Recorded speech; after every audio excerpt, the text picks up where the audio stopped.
पश्चिम बंगाल विधानसभा चुनाव के पहले चरण की वोटिंग में अब महज 15 दिनों का वक्त बाकी रह गया है।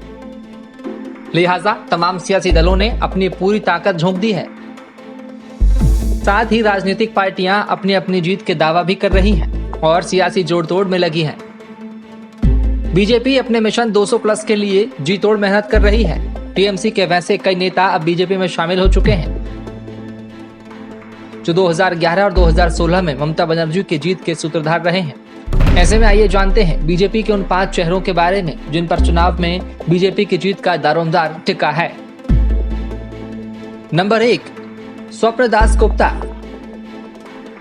स्वपन दास गुप्ता बीजेपी के राज्यसभा सांसद हैं और पार्टी के बड़े रणनीतिकार हैं। मूल रूप से पत्रकार रहे गुप्ता 2015 में पद्म भूषण सम्मानित हो चुके हैं। उन्हें बंगाली अस्मिता और बंगालियों में हिंदुत्व जागरण का आर्किटेक्ट माना जाता है। इतना ही नहीं, स्वप्न दास गुप्ता बीजेपी में दूसरे दलों के नेताओं को लाने के शिल्पकार भी रहे हैं। नंबर 2, दिलीप घोष। आरएसएस के सिपाही रहे दिलीप घोष फिलहाल पश्चिम बंगाल बीजेपी के अध्यक्ष और मेदिनीपुर से सांसद हैं। 2015 से ही वो राज्य बीजेपी की कमान संभाल रहे हैं।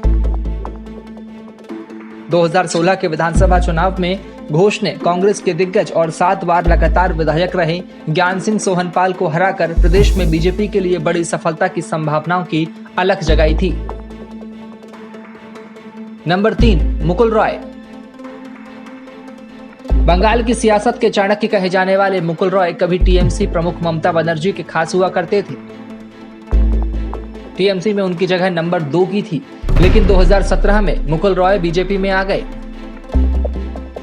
मुकुल की रणनीति का ही कमाल कहें कि 2019 के लोकसभा चुनावों में बीजेपी ने बंगाल में अप्रत्याशित तरीके से जीत दर्ज की।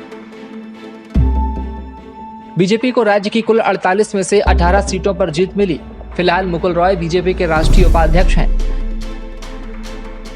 मुकुल रॉय ने ही टीएमसी के कई नेताओं विधायकों के लिए बीजेपी की राह आसान कराई है। नंबर 4, शुभेंदु अधिकारी।